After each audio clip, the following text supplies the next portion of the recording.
The GH5 has a new variable frame rate mode that can get you incredibly slow-mos at up to 180 frames per second. Why don't we walk you through how to set up the camera so you're ready to shoot in VFR mode, and then some tips on how to set your exposure. So step one, we want to go into the camera's menu. Once in the camera's menu, we first need to go to the second tab under Record Quality.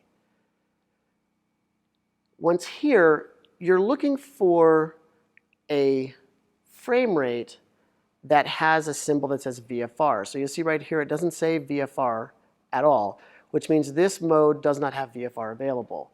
If I move down, eventually when I get to 4K at 30 frames per second, 8-bit, I can do VFR. Now the reason I can do VFR in 4K is that I would be recording in 30 frame, but it can actually capture 60 frames a second. So that would be a 2x slow-mo.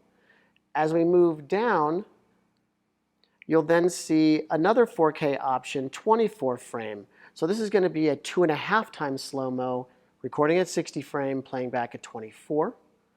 When we get to the full HD settings, we get all of these options for VFR. The bottom option is 24 frame. We're going to shoot at 180 frames per second, and you're going to get a 7.5 times slow-mo. So we've got that portion set up. The next step is we need to go to the top tab. From here, you'll see on page 1 of 2, it says Variable Frame Rate. Select Variable Frame Rate and hit Set. Now, if you go all the way to the left, you could shoot 2 frames a second, and this would be a quick and dirty time-lapse option if you wanted to use that, all the way up to 180 frames per second. So we've got the camera set. The drawback here is that if I were to hit record really quick, and then if I were to pause it, you'll see it just got very dark. That's because we're shooting at 180 frames per second. I'm using a 180-degree shutter angle, so the camera is getting very dark. We have to correct our exposure before we shoot. So I've already tested this, and we've determined that if I take this to ISO 1000, I know it's going to look like it's very overexposed, but when we actually shoot this, it won't be. Now the last thing to remember is that the camera's not going to autofocus, so you need to set your focus manually when you're in VFR mode.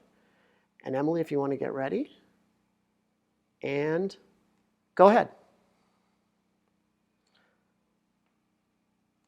So we've just captured a few seconds of her slow-mo. And if we hit playback, you can see our exposure is correct. And you can see that this is an incredibly slow slow-mo.